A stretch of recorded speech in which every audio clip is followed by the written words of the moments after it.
On nous dit que nous devrions être gentils et faire passer les besoins des autres avant les nôtres. Mais est-ce que quelqu'un nous dit qu'être trop gentil et attentionné peut être dangereux? Nous vivons dans un monde où nous ne recevons pas toujours ce que nous donnons, car il est rempli de gens généreux qui voient comment leurs dons les vident à la fois financièrement et émotionnellement. Être trop gentil pourrait même mettre nos propres vies en danger. Vous serez surpris par les mauvaises choses qui peuvent vous arriver lorsque vous êtes gentil. Aujourd'hui, je vais vous dire 8 mauvaises choses qui peuvent vous arriver si vous êtes trop gentil et je vais vous montrer 4 moyens difficiles d'empêcher les gens de profiter de vous. Passons sans plus tarder au point numéro 1. Vous aurez trop d'espoir envers les gens. Les stoïciens ont dit que nous devrions accepter les choses telles qu'elles sont et ne pas dépendre de ce que font les autres pour nous rendre heureux. Donner sans trop attendre en retour vous évite d'être déçu et vous aide à pratiquer la séparation émotionnelle, ce qui vous procure un esprit plus calme. Que nous en soyons conscients ou non, il nous est difficile d'être totalement altruiste quand nous donnons. Lorsque nous donnons tout ce que nous avons, nous nous attendons à ce que tout le monde fasse de même. C'est nous qui finissons par avoir besoin de quelque chose d'important. Pourtant, vous avez tellement habitué les gens à ce que tout soit fait pour eux, qu'ils tiendront pour acquis que vous pouvez tout gérer dans leur vie et la vôtre. En particulier la vôtre, car si vous ne prenez pas soin de vos propres responsabilités, pourquoi prendriez-vous soin de celles des autres? En réalité, vos espoirs de réciprocité ne seront pas satisfaits, et vous vous retrouverez avec de la mauvaise humeur, de la fatigue, de la colère et de la tristesse. Pourtant, si nous regardons les choses objectivement, les gens ne vous laissent pas tomber. Ils font juste ce que vous devriez faire, prendre soin de leurs propres tâches. Les gens s'attendront seulement à ce que vous leur donniez quelque chose, ce qui nous amène au deuxième point. Les stoïciens disent qu'il est important de se rappeler que la vraie valeur vient d'agir de manière bonne et logique, et non de simplement faire ce que les autres veulent. La modération et un don équilibré vous aident à rester maître de vos actions et vous empêchent de prendre des habitudes qui nuisent à votre santé mentale. Vous avez entendu toute votre vie que les gens sont des créatures d'habitude, et cela ne pourrait pas être plus vrai. Les gens sont faits pour s'adapter à un modèle, à un mode de vie, et à une symphonie de choses qui se passent autour d'eux. L'idée de la zone de confort vient de ce désir de stabilité. Cela signifie que si vous aidez toujours les gens, ils s'attendront à ce que vous leur donniez quelque chose tout le temps. Vous les ancrerez dans leur zone de confort. Et ils n'auront pas à assumer beaucoup de leurs responsabilités parce que vous êtes là pour les prendre en charge. Si vous ne vous valorisez pas, personne ne vous regardera dans les yeux et ne vous dira de penser davantage à vous-même. Du moins, n'attendez pas ce genre d'empathie de la part des gens que vous aidez, car ils resteraient fidèles à leur propre intérêt, ce qui leur coûterait cher dans leur vie. Troisièmement, vos objectifs seront oubliés. Les stoïciens disaient qu'il est important de vivre selon la raison et la vertu, de fixer des limites et de faire passer nos propres responsabilités en premier si nous voulons rester en équilibre et ne pas sacrifier notre identité et notre bien-être pour les autres. Si vous faites constamment passer les besoins des autres avant les vôtres, vous risquez de fuir quelque chose en vous qui vous fait mal et vous effraie. Comment vous sentez-vous lorsque vous passez le week-end seul ou que vous rentrez à la maison tous les jours en sachant que personne n'est là pour vous accueillir? Si vous faites autant de choses différentes parce que vous voulez vous éloigner de vous-même, le coup sera doublement dur. D'un côté, vous devrez tôt ou tard vous confronter à vous-même, et de l'autre, votre mal-être s'aggravera à mesure que vous ferez passer les besoins des autres avant les vôtres. Prendre soin de soi est l'un des aspects les plus importants d'une bonne santé. Avant de pouvoir aider les autres à se sentir mieux, vous devez vous assurer d'être heureux, choyé et bien soigné. Vous ne devriez jamais donner de chocolat à quelqu'un à moins d'en avoir vraiment apprécié un vous-même. De même, vous ne devriez pas proposer de nettoyer la maison d'un ami avant d'avoir nettoyé la vôtre et regarder un bon film en sirotant du bon vin. Quatrièmement, les gens vous jugeront faible. Le reste du monde vous rattrapera. Les gens penseront que vous êtes faible et vous traiteront comme tel. Le stoïcisme nous dit de travailler à être fort et responsable de nous-mêmes en fixant des limites et en pratiquant l'autodiscipline. Nous pouvons montrer aux autres que nous sommes engagés envers nos propres responsabilités et idéaux, gagnant ainsi leur respect au lieu d'être perçus comme faibles.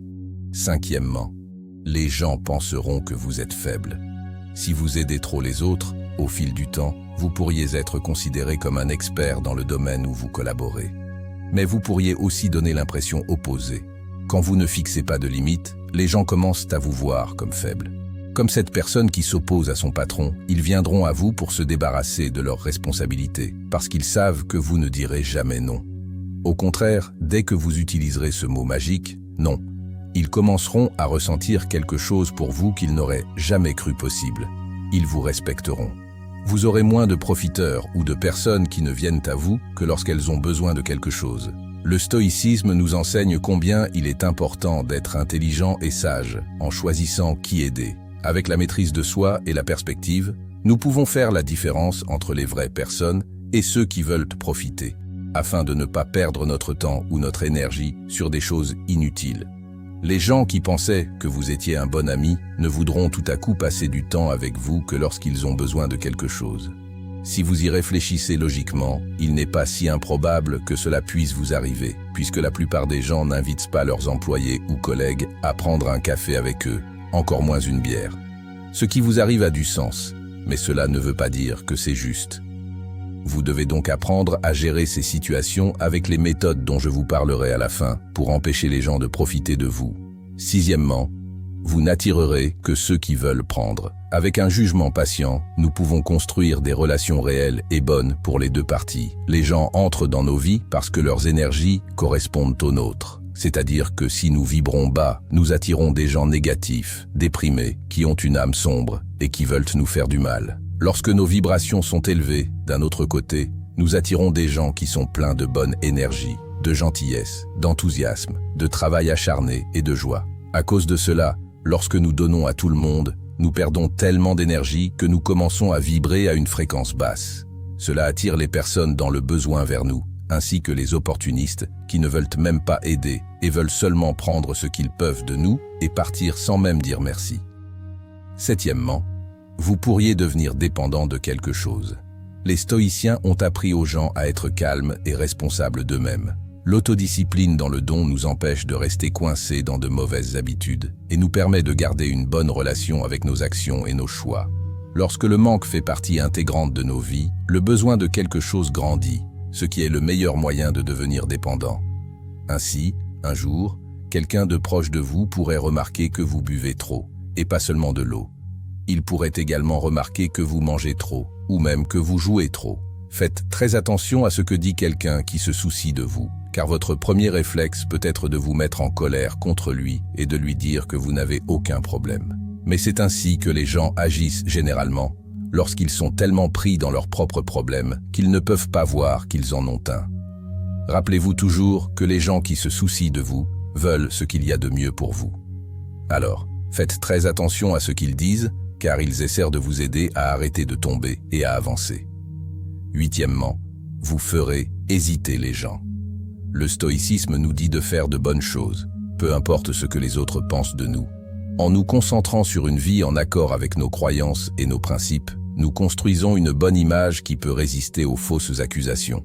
Peu importe à quel point nous aimerions que les choses soient différentes, la vérité est qu'il n'y a pas beaucoup de personnes vraiment gentilles dans le monde. Donc, si vous en êtes une, les gens se méfieront de vous au lieu d'être impressionnés et reconnaissants. Il ne faudra pas longtemps avant que votre gentillesse les amène à se demander ce qui se passe avec vous et quels sont vos plans. Le fait que vous ne disiez rien à personne pourrait signifier que vous avez rencontré un groupe de personnes suspectes, mais il est plus probable qu'elles soient simplement honnêtes. La plupart des gens qui veulent trop aider cachent des plans si diaboliques qu'il est préférable de rester loin d'eux et de refuser l'aide qu'ils proposent. Comment empêcher les gens de profiter de vous? Stratégie numéro 1. Écoutez vos sentiments. Basé sur l'idée stoïcienne de la conscience de soi, faites attention à ce que vous ressentez. Les stoïciens pensaient qu'il était important de réfléchir à soi pour comprendre ses sentiments et ses désirs. En prêtant attention à vos émotions, vous pouvez savoir si vous donnez trop et si vous vous épuisez mentalement. Cela vous permet de changer de perspective et de trouver un bon équilibre. Comment vous sentez-vous en aidant les autres? Penser à soi et se faire passer en premier est une chose tellement bonne à faire que vous devriez avoir l'impression de marcher sur des nuages quand vous le faites. Donc, si vous vous sentez trop occupé, fatigué, en colère ou utilisé, il est temps d'écouter ce que vous ressentez. Si quelque chose que vous devez faire vous fait vous sentir si mal, vous ne devriez pas vous mentir à vous-même à ce sujet, mais plutôt découvrir comment l'aide que vous apportez affecte votre bien-être. Stratégie 2. N'ayez pas peur du mot « non ».